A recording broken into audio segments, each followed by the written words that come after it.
had a successful press conference yesterday. Fury-Whyte showed up. Tyson Fury and himself, they had some laughs, they exchanged a few words. There was a bit of animosity towards the end, some banter. It's all coming together. There's been some last-minute changes, but you and your dad seem to have pulled it off. How are you all feeling? I mean, it's been a great week so far, I think, and yesterday's press conference, it was great to see Billy in the end. Both guys seem in pretty good spirits, and I'd rather focus on the positives yesterday than the 30 seconds of where it nearly went a little bit. But I think on the whole, this week has been very intriguing. I thought all the guys had fantastic workout on Tuesday, and the reaction from the public and the press has been fantastic. I want to thank all you guys for giving it your wholehearted support this week as well. Looking forward to a fantastic undercard on Saturday as well with these guys. They get to be showcased on the biggest stage in world boxing. Tell me a little bit about the thinking behind the undercard. We've got 7 fights on television. The type of fights you wanted to put on and the type of boxers you wanted to give this huge opportunity to. Well, it's all about showcasing the best talent we've got, from within our stable, and I believe as well, certainly in this country and maybe beyond. We've got some fantastic young talent sat up on this table. Some future world champions sitting here, and it's really a good opportunity for them to set a mark as to where they are in their careers, and obviously to look around Wembley Stadium with all those fans in there to give them something to aspire to, not just winning a world title, but maybe one day being here themselves. Absolutely. One of the things that has come up recently, Frampton, who will be on the BT Sport panel this week, has mentioned that both Tyson Fury and Fury-Whyte fought on his cards in the past. So it just gives you a sense of just realisation that any of these gentlemen, and I'm sure that's what's in your and Frank's minds, could be up there headlining and go on to be as big of a name as Tyson Fury. I totally agree. I think if anything from yesterday's press conference you can take is that both Tyson and Dillian fully respect each other, and they fully respect the hard work that each of them put in throughout their careers. Ups and downs and lumps and bumps the whole way through, but to be where they are on Saturday surely must it must rub off of these young fighters that are here today. And make the most of it, guys, because it's going to be one hell of an event. Absolutely. So let's turn our attention to the first televised fight of the evening. Carolit Italman, on my left down here, Youth Olympic gold medalist, decorated amateur, unbeaten professional, a light heavyweight 4-round fight against Poland's Siach. Carol, first of all, how does it feel to be opening the televised show? Big responsibility. It sure is. Like, for example, looking back at it now, I joined Queensbury 2 years ago now. We'll be 2 years this year, and they've been nothing but good to me and my team. So I'm grateful for the opportunity that was presented to us. Thank you, Frank. Thank you, Francis, and thank you to all the Queensbury staff, because it is something I want to take with both my hands, and it's going to only push me forward. Okay, and you've had 4 stoppages in your last 6 fights, quickly becoming known as a powerful boxer. Siach from Poland. Polish fighters can be aggressive. What kind of fight are you looking for? What kind of statement do you want to make? Yeah, so each fight I just feel like I'm getting better, I'm getting bigger, I'm getting stronger, and that's what it's all about. Each fight showing that I'm showing them my marginal gains, then gradual improvements, and really just evolving and developing as a fighter, because that's what each fight you can only do. You can only take one step at a time, one fight at a time, to really progress, and when it gets on title levels, that's when we're ready to take it all. Well, Francis and Frank clearly have big hopes for you. One thing we've talked about before is visualization, which I know is a key component of your success. And I can't think of anywhere bigger than to visualize, any bigger moment than walking out in front of almost 100,000 people at Wembley Stadium. Tell me about the visualization component and what you've been doing to get ready for this fight night. For this one, for example, like you said, Wembley, and walking out there, I've never been to Wembley before. This is not my first time to actually be in it, to even box here. It really is something that I'm going to change, and it's going to propel me forward. But I think that's what it's all about, doing and being in these positions now, so that when we are there, headlining one day ourselves, it will be nothing new. Have you visualised the knockout? How does it feel? It feels great. Oh, obviously, it does feel great. Excellent. Okay, let's move now to our next boxer who will be fighting on the free-to-air section between 6 and 7 p.m. Glittering amateur here, double, back-to-back European Youth Schools champion and a European bronze champion as well. Royston Barney-Smith, who is also trained by Tyson Fury's former trainer, Ben Davison. A lot of people have very high hopes for you, Royston. Your first career professional fight was at Wembley Arena. It was an absolutely impeccable fight. You won every round. Your second professional career fight is at Wembley Stadium. It's amazing being here. It's good to soak up all the exposure and such a big platform and showcase all my skills. And I'm looking forward to Saturday night and showing everyone what I can do. Absolutely. Well, how does it feel to know that the likes of Francis Frank are really crafting your career because they really believe that you could be the next British superstar? Well, I believe in myself. I can honestly be the next British superstar, and so does my team, like Ben and Lee Wiley and the rest of Queensbury Promotions. That's why they're giving me the chance to be put on such a big platform and showcase what I can do. And you're training with a number of world champions. We've got Lee Wood here today. Tell me what it's like training with Tyson Fury's former coach and the likes of Josh Taylor, Lee Wood, and all these world champions around you. Well, there's not a better atmosphere in the gym with the likes of Lee Wood. He speaks to me through a lot of stuff. He helps me with a lot of stuff. We watch a bit of boxing together, and we also have a laugh outside the gym and with Ben. Even though he is a stern coach, he also knows when to have a bit of a laugh and a bit of a banter, and it's a good environment. Okay, and I know you've got some pretty huge ambitions. There are going to be a number of former world champions in the audience, perhaps some people whose records you might have in mind breaking. While you have the mic, tell us what your ambitions are in the sport. Well, my ambition is to be the youngest British world champion, and it's going to be a very tall task, but I believe deep down I can do it, and if I focus well enough and perform the way I know I can perform, it should be a walk in the park. So not just a world champion, but the youngest ever, which means beating Prince Hasim's record. You're 18 years old? 18, yeah. And he was 21 and a bit. So I've got a bit of a way to go, but I feel like I can definitely do it, and the light is at the end of the tunnel, and I can get the job done. Absolute confidence there, and you showed it in your first fight, and hopefully you'll show it in your second. Too blessed to be stressed. Who came up with the slogan? Well, my family did, and I've always liked it because on big occasions I've already rose to it, and I've always got the job done. So I've never been too stressed. I always get a little bit of butterflies, but I've never really had a lot of pressure on my shoulders to perform because I always know I can do it without a doubt. And some new fight gear for this? Yeah, new fight gear. I've got a box kit, box fit. I reckon it's the best kit they've ever made, so you'll see it on Saturday night. Glittering. Okay, so let's move to the pay-per-view section, which will be on ESPN Plus and BT Sport. Kicking off our pay-per-view will be a man who these days doesn't need much of an introduction, but Tommy Fury, part of the Fury family component to this fight, fighting under light heavyweight against Poland's Daniel Bocianski. First of all, Tommy, you've fought on some big cards. You've also been around your brother fighting at MGM Grand, T-Mobile Arena. You are used to the razzmatazz of all of this. But how different does it feel being part of his homecoming, fighting under his card at Wembley Stadium? First of all, just want to say a big shout out to everybody who's here. Thanks for turning out. I can see there's a lot of people here, so thank you. And as far as boxing on the same show as Tyson, I've always seen him box at these big events, in Las Vegas and stuff like that, the show fights and whatnot.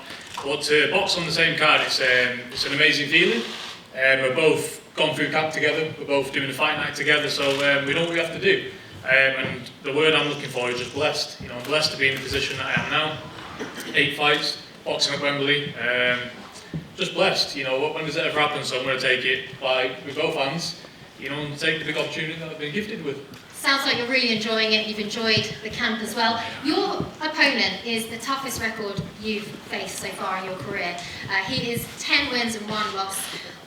Why was it that you wanted this type of a fight in front of all these eyes at Wembley Stadium, this tough test? I just feel like all the way through my career, I've been boxing all my life, and because I did something, for 6 months that was outside of boxing in Love Island, I feel like nobody takes me serious, nobody thinks I'm a fighter or anything like that. So I really want to prove that all this occasion stuff, 94,000, it doesn't mean anything to me. You know, I'm not scared or new to being in front of the camera. It doesn't bother me, and I'm really looking forward to having someone come over who's there to win and comes to fight. You know, he's 10-1. He's only lost to a person who was 20-4.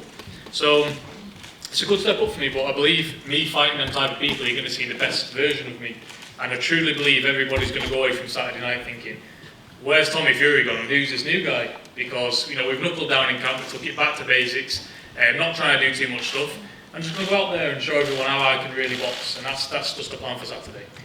As you mentioned, there are a lot of naysayers. I think a lot of people forget that you're 22 years old, and you've achieved so much already, and you're also quite big for your age. I think people forget that you're 22. You are making your way through the division. What is the goal in boxing? What do you believe you can achieve? First of all, I look about 42, let's get that right.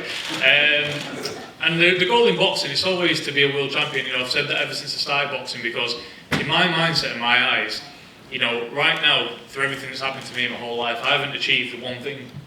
I've not achieved anything. Because Love Island's what it is, you know, these millions of followers is what it is. I thank and love everybody who follows me, but in my eyes, I've not achieved anything, because it's nothing that I wanted to achieve. When I first was a little lad and I set out, I never said I want to be on Love Island and become a social media star or an influencer or anything like that. I said I want to be a world champion and a champion in boxing. So until I've done that, I've not achieved anything. You know, and Saturday night takes me one step closer to, you know, being on the way for that. You know, I've got a good opponent coming over, looking to put on a good show.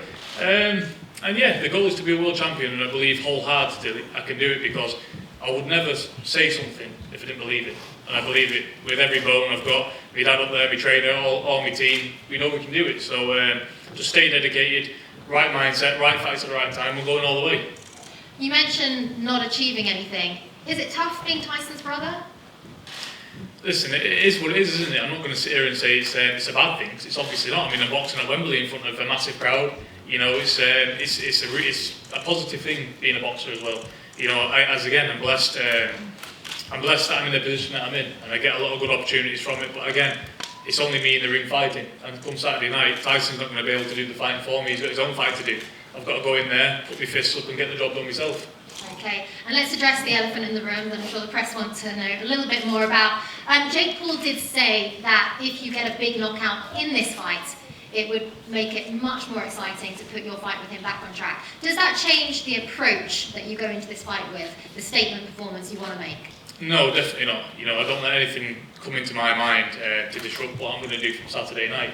You know, Jake Paul's not come into my mind once. And I hear all this talk about him saying, oh, he doesn't fancy the fight anymore, then he fancies the fight, then I'm a potential opponent, then I'm not. You know, get your facts straight before you speak my name, and if you want to fight, let's get on and do it. You know, I'm ready whenever, because I don't need a training camp for him. It's very unfortunate what happened to me in December, because if December had gone through, you wouldn't have been hearing his name ever again in boxing, because he is useless. He cannot fight, and there is no chance in hell he beats me, and I do not even need to train for him. So let me get Saturday out of the way, put on a massive performance, a great knockout, what I'm planning on doing, and when I'm on the couch eating pizzas, burgers and donuts, what I love to do, let him give me a call and I'll be there the next day, because I do not need to train for him. This man can't fight. That's why he's dodging everybody a boxer. That's why he's fighting 60-year-old UFC fighters that nobody wants to see, because he got very low pay-per-view numbers last time. If he wants the big numbers, he knows where to go. Let's get it on. But until then, don't talk if you don't want to fight. When you say massive performance, he did get a pretty big knockout in his last fight. Do you want to better that? I'm not interested in what Jake Paul does. I mean, it's easy to get a knockout over somebody who's over the hill and 45 years old in Tyrone Woodley. It's very easy to knock him out. He doesn't move his head or throw a punch. You know, I've got a live opponent coming over. You know, he's young. I think the opponent's 26 or 27. He's 10-1. He's coming for a fight, and he's an actual boxer. These guys that Jake Paul is fighting, they're not boxers.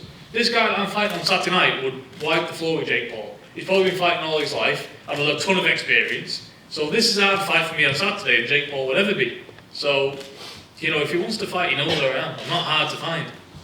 And finally, your dad this week said that he sees shades of Triple G in the way you fight. So I'd just like to know a little bit more detail. It's obviously a huge compliment in Andy Golovkin.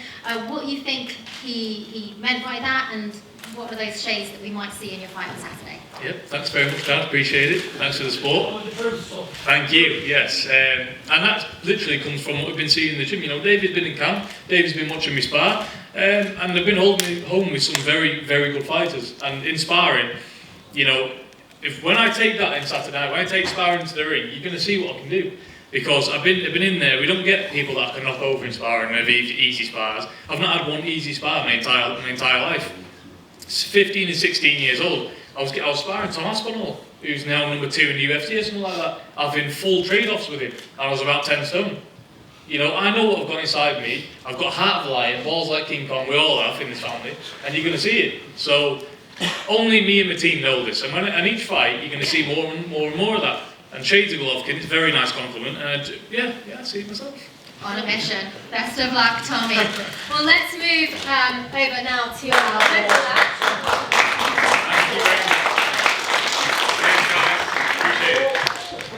David Adelaide. So, thank you for joining us from London. Now, we talked a little bit before with Carol about visualization. I want to talk a little bit about manifestation. David, I haven't seen your tattoo yet.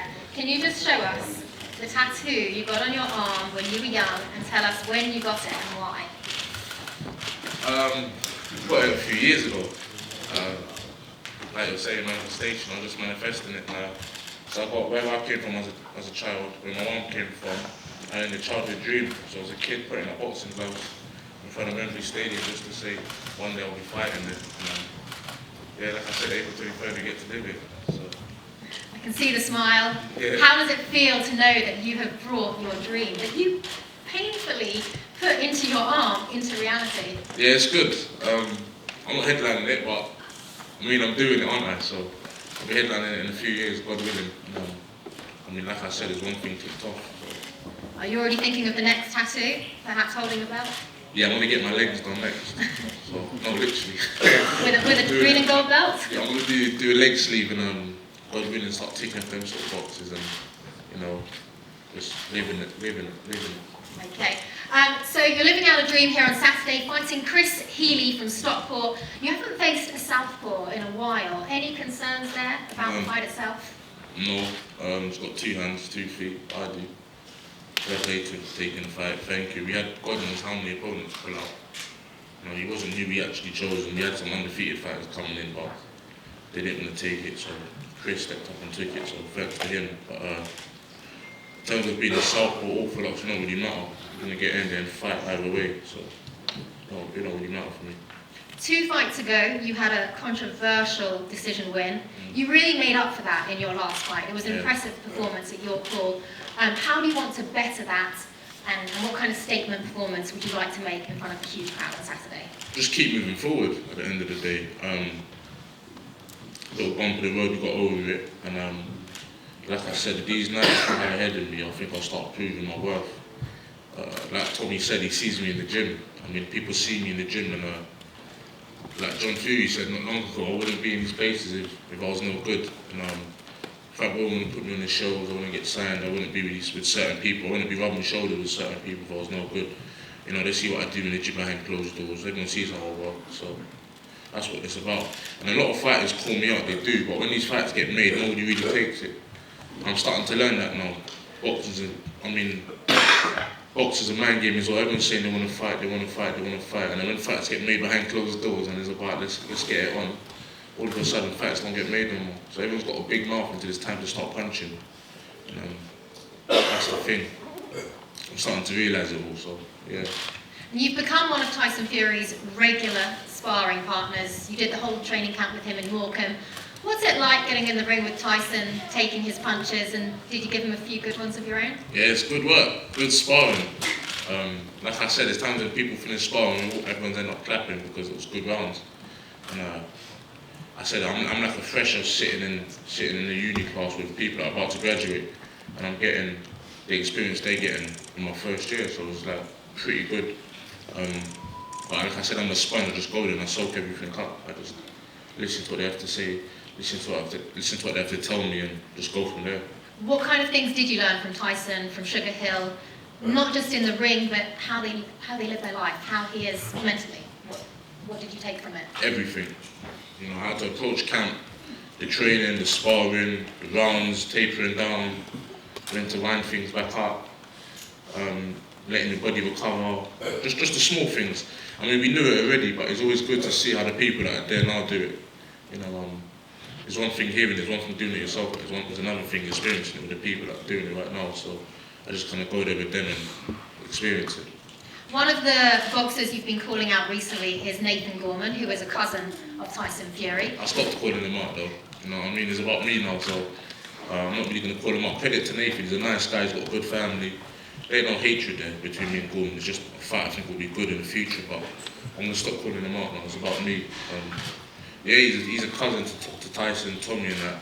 But they know I'll kick his ass, you know what I mean? It's all love. Well, I'm sure Nathan and the family will be watching, so it's a good opportunity to show what you can do. After your last fight, you immediately asked what the commentators, former world champion Richie Woodall, John Rawling, had to say about your fight. This time, you're going to have David Hay, Lennox Lewis, Frank Bruno, so many great boxers, former heavyweight champions of the world, watching. How do you feel about that? What are you going to be asking them after? No, you know what? I only asked after my last fight because damn, they cooked me my sixth one. But the one that I had, which was like everyone saying controversial, I got cooked. So I thought, what are they going to say about this one? And I kind of stepped up. But Excellent. you know, like you said, I got the big boys watching this fight. It's crazy because I used to watch these guys. My dad used to watch these guys, and you know, I was a little kid running around, and now they're commentating on fights that I'm fighting on. So it's a bit weird, but it's good. It's a bit weird. Excellent. Well, Francis, you can see how much Tyson, Dillian, and many other boxers have inspired these gentlemen. Any last words on this group? What you can expect from them? Just, you know, hope everyone get in there and you know, give these guys the support. You know, early doors, they're opening a huge show, and you know, guys, you know, I said it at the start of the presser, but you know, just soak it up and enjoy every second of this. This is a truly special event, and we're all thrilled to be part of it. And you are the next gen, the next group of guys that we hope to be back here within, you know, a few years' time. So, you know, enjoy it.